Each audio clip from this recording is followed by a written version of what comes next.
মাস 4 মাস আমি খাটার পরে আমার টিকিট আছে, আমার পাসপোর্ট আছে, কেন আমার আরও 48 দিন অতিরিক্ত খাটতে হইলো? মালয়েশিয়া থেকে বাংলাদেশে সবসময় একটা টিকিট থাকে কত, 500 না 700 সিঙ্গেল টিকিট। কেন আমাদেরকে 1600 রিঙ্গিত দিতে হলো, মালয়েশিয়ান রিঙ্গিত? 11 মাস অবৈধ ছিলাম, বিগত সবসময় আমি বৈধ থাকছি, কিন্তু হাকিমে হুকুম করছে 80 দিন, মানে 4 মাস, 20 দিন জেলের হিসেবে ধরা হয়। 4 মাস আমি খাটার পরে আমার টিকিট আছে, আমার পাসপোর্ট আছে, কেন আমার আরও 48 দিন অতিরিক্ত খাটতে হইলো? এটা আপনার প্রশ্ন? হ্যাঁ, আমার প্রশ্ন এইটা জাতির কাছে, যে আমার কেন 48 দিন অতিরিক্ত খাটতে হইলো। ঠিক আছে, আমরা ওইখানে অনেক কষ্টে থাকি। দ্বিতীয় কথা, মালয়েশিয়া থেকে বাংলাদেশে সবসময় একটা টিকিট থাকে কত, 500 না 700 সিঙ্গেল টিকিট। কেন আমাদেরকে 1600 রিঙ্গিত দিতে হলো, মালয়েশিয়ান রিঙ্গিত? আপনারা এই জেল খাটা অবস্থায় বাংলাদেশে আসলেন, আপনাদেরকে 1600 রিঙ্গিত দিয়ে টিকিট কাটতে হয়েছে। 1600 রিঙ্গিত দিতে হয়েছে। এটা অবশ্যই একটা অনেক বড় অন্যায় আপনাদের প্রতি। জি, এইটা টিকিট বেশি দেওয়ার কারণ কি মনে হয় আপনাদের? এটা আমি আসলে, এই প্রশ্ন আমার, এই টিকিট কে কাটতে হয়েছে, কে কেটে দিয়েছে আপনাদের? এই টিকিট কাটছে ইমিগ্রেশন আমাদের থেকে রিঙ্গিত নিছে, টাকা নিছে। মালয়েশিয়া ইমিগ্রেশন আমাদের থেকে টাকা নিছে, তারাই এইবার কাটছে টিকিটের জন্য 1600 রিঙ্গিত করে 1600 রিঙ্গিত নিছে, তারপর টিকিট কেটে দিয়েছে। জি। কি নাম আপনার? আমার নাম মোহাম্মদ ফরিদুজ্জামান।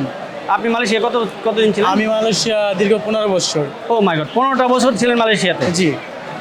15 বছরের সম্মানিত রেমিটেন্স যোদ্ধা আপনি। ইয়েস। জেল খাটলেন কতদিন টোটাল?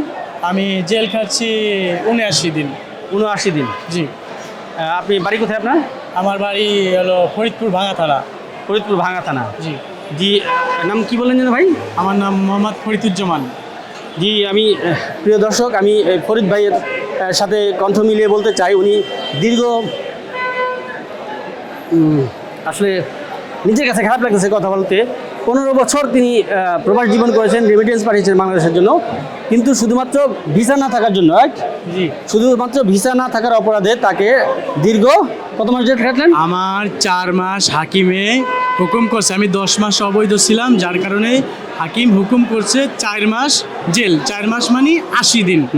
সে 80 দিন পরে আমি মুক্ত হয়েছি জেল থেকে, কিন্তু আমার আবার নিয়ে ক্যাম্পে কেন 48 দিন রাখা হলো? আরো 48 দিন। আমার উনি প্রায় 5 মাসের বেশি জেল খেটে এই বাংলাদেশে আজকে আসলো। তারপরেও বড় যে বিষয়টা, সেটা হচ্ছে যে দেশে আসার জন্য তাদেরকে নিজেদেরকে টিকিট কাটতে হয়েছে, নিজের খরচে আসতে হয়েছে। সেখানে মালয়েশিয়ার টিকিটের কত প্রাইস এটা সবাই জানে, কিন্তু তাদেরকে 1600 রিঙ্গিত, কেউ বলছেন 1700 রিঙ্গিত তাদেরকে টিকিটের জন্য দিতে হয়েছে। এটাও একটা বৈষম্য, অসামঞ্জস্য এবং অন্যায় আমরা মনে করি।